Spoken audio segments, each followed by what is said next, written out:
Hello everyone, this is Jake. Today I'm going to tell you how to make lots and lots of money from Kickstarter, so hear me out, and it's really easy too, so you can do it. Step 1 is to go on Kickstarter or Indiegogo and promise that you are going to make some remake of a classic game that people played when they were kids back in the day, and that they loved, but that hasn't had a sequel in a while. Step 2 is to take the money and to make this game, but it doesn't need to be the best game ever because you already have money, and there's nothing that the people can do except maybe issue a refund, but that's it really. I mean, it doesn't even need to be good. You can just make the game and you can say, hey, I delivered this half-assed product, please throw your money at it, thank you. One such example is YOOKA-LAYLEE. Now, after the 2D pixel nostalgia wave marked by Scott Pilgrim, 8-bit Mega Man sequels, and Xbox Live Arcade overstayed its welcome, it's clear that the next step was retro PS1 and N64 inspired games. And while it's pretty well known that 2D games from that era aged much better than many of the 3D titles from this era, this doesn't mean that there isn't a market for games from this era. Just look at how hipsters in California and Portland overpay for N64 games and the like so that they can have their nice cozy shelf of video games that they played as a kid, even if they never play them anymore. I mean, after all, it does fill the hole in their heart. On paper, the pitch for YOOKA-LAYLEE on Kickstarter was simple. Here's a retro-inspired spiritual successor to Banjo-Kazooie, an N64 game from Rare, a developer that many gamers are still pressing F to pay respects over after they got bought out to the point where the Rare Replay collection sold like hotcakes after it was released, collecting most of Rare's video games in one collection on the Xbox One, including Battletoads. So what happened? People tossed money at YOOKA-LAYLEE, and then in typical modern-day game fashion, controversy struck. Right before the game came out, a YouTuber who was given a cameo appearance in the game, JonTron, got railroaded into a debate with an infamous YouTuber known as Destiny. And well, as JonTron was already on the wrong side of history, the media and websites that are cozy with them, such as NeoGAF, used this as a chance to take an undesirable YouTuber out. The infamous forum NeoGAF found out that JonTron had a voiced role in this game, went after the developers until they removed his voice cameo from the game, and next thing you know, a whole flame war started between both angry backers and the blue-hair-dyed snowflake community manager who was attacking gamers and who couldn't hold a job at Burger King with that kind of behavior anyhow. But now that the flame war has mostly simmered down, let's put that aside and get back on track. Now, as someone who has never played Banjo-Kazooie, or the game that this game is a spiritual successor to, I feel that I am in a good spot to review this game, as I am not blinded by any sorts of nostalgia that might distort the truth about this game. Unlike some people who will overlook flaws in a game because of how cozy it makes them feel as they face the traumas of the real world, such as somebody they don't like winning the presidency and crying about it on their Tumblr blogs, I only care about if a game is good or not. And the thing is, what concerns me far more than drama over YouTube gaming channels is the fact that many games just didn't age too well. And for a game that is influenced by the past to succeed, it can't stay in the past. If a game wants to succeed, it can't appeal to only a narrow audience. It has to draw in new players. I also prepared for this review well. Before I played this game and wrote this review, I drank a whole Mountain Dew Kickstar drink from Taco Bell late at night, plugged in an Xbox Duke controller to my PC, listened to some epic music, and decided, yes, I do in fact want to play YOOKA-LAYLEE instead of doing more productive things with my life. I want to play this retro-inspired game that panders to people stuck in the past. So let's take a look at YOOKA-LAYLEE, shall we? Now, YOOKA-LAYLEE is a video game developed as a spiritual successor to Rare's video games on the N64 and by former Rare employees. The pitch is that it's just like Banjo-Kazooie, but it doesn't have Banjo or Kazooie in it. Instead, it has some new characters. And it's all on the next-gen gaming platforms, along with Windows, Mac, and Linux, not just the N64 or the Xbox. And they decided to amp up the fact that this game relies on nostalgia in many ways, from making the game's font the same as Banjo-Kazooie's to even naming the characters after another musical instrument pun. Haha, see? Ukulele, haha, get it, get it? The storyline is this. Some evil corporation takes over some area and sucks up all the books in an attempt to steal a certain magic book because, hey, it's a Microsoft reference. Get it? They bought Rare, see? Ha! Epic Gamer memes, Epic Gamer references. Ha! Oh, hold on. I gotta drink some Mountain Dew real quick. Gotta drink some Mountain Dew. Oh shit! This Mountain Dew got all over me. Oh god, I better clean that up real quick. Better clean that up. Afterwards, you have to find all the pages by collecting them. There's dialogue you can't skip and tutorial camera pans that you also can't skip. And when the dialogue is advancing, you hear a bunch of annoying, obnoxious, looped voice samples to give you the impression that this is a Nintendo 64 game, except you can't turn these off.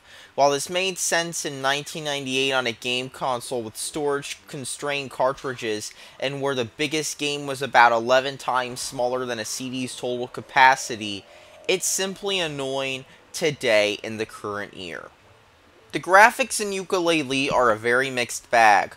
On one hand, the lighting looks alright and colorful, but at the same time, there is so much bloom in Yooka-Laylee, it's almost as if I downloaded some ENB mod for an older game and ran that to amp up the bloom of the game. The quality of the textures in Yooka-Laylee isn't the best either, and combined with the amount of bloom this game has, this game feels just like an early Xbox 360 game.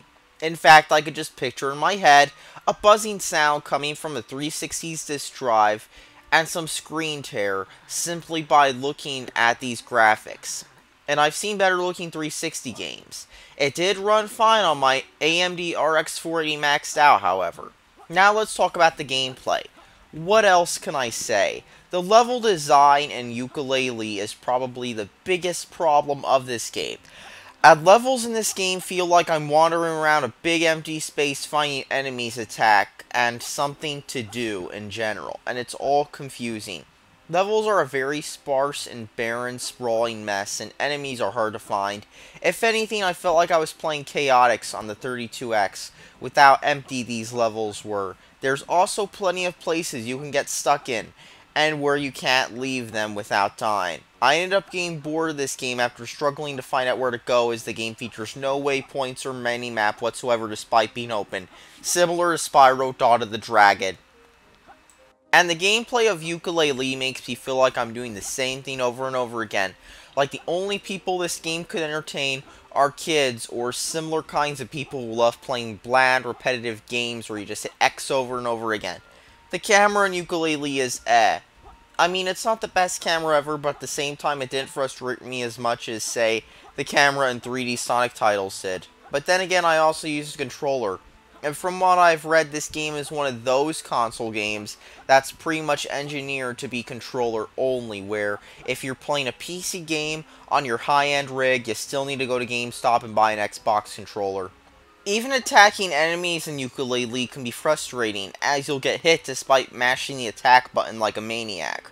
All in all, this game is just so boring and it makes you want to go to sleep. I mean, I downloaded Mountain Dew Kickstart at 12 AM, and guess what? This game still can make you fall asleep. So that's how powerful this game is at being a sleep aid, and it's easy to see why. Because in this game, you get lost very easily and spend forever trying to find out, what am I supposed to do, and where am I supposed to go? It's like getting a programming education at a crappy community college. You don't know how to do anything, you don't learn how to do anything, and you're trying to find out why. Except this is a $40 game while community college costs a lot more.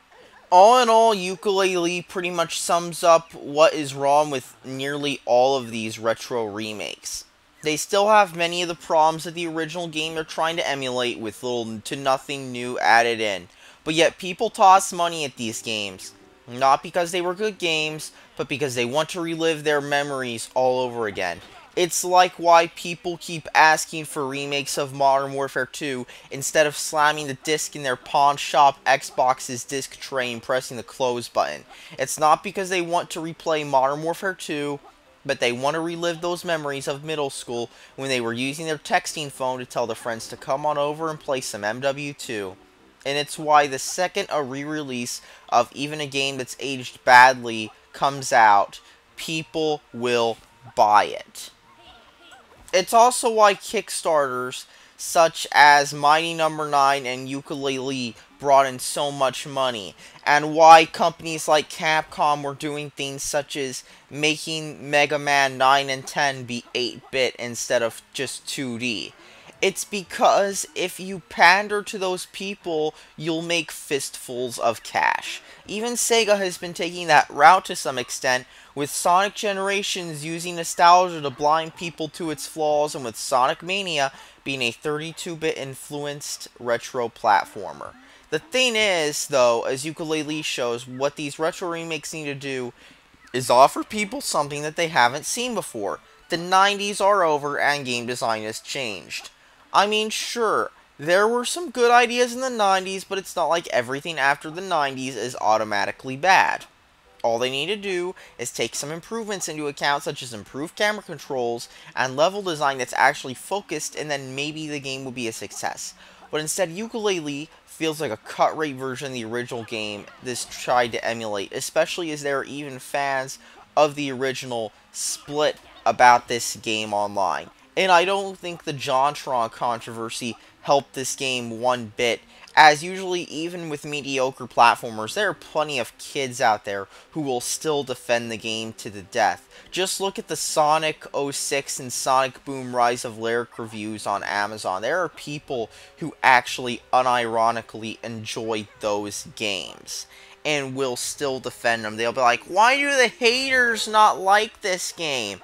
And even before Yooka-Laylee came out, I saw people on some websites like Twitter being like, why do these reviews hate on this game? Why are these reviewers hating on this game? Why don't these reviewers like, no, this is a good game.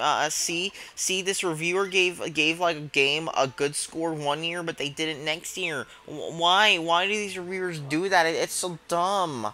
You know. Yeah, that's what I've seen with both this game and Sonic 06. But all in all, save your money on Yooka-Laylee, especially as $40 is a bit pricey for it. Maybe wait till it's $5 with a free gift card if you're desperate to get any platformer whatsoever, because I know there are people like that out there. Otherwise, skip this game and play better games. Or maybe just play the original, because guess what? The original's on both Xbox Live Arcade and the Rare Replay collection, so why don't you just pony up for that instead of playing a cut-rate spiritual successor when you could play the original game and fill that hole in your heart quicker that way. All in all, thanks for watching and subscribe for more.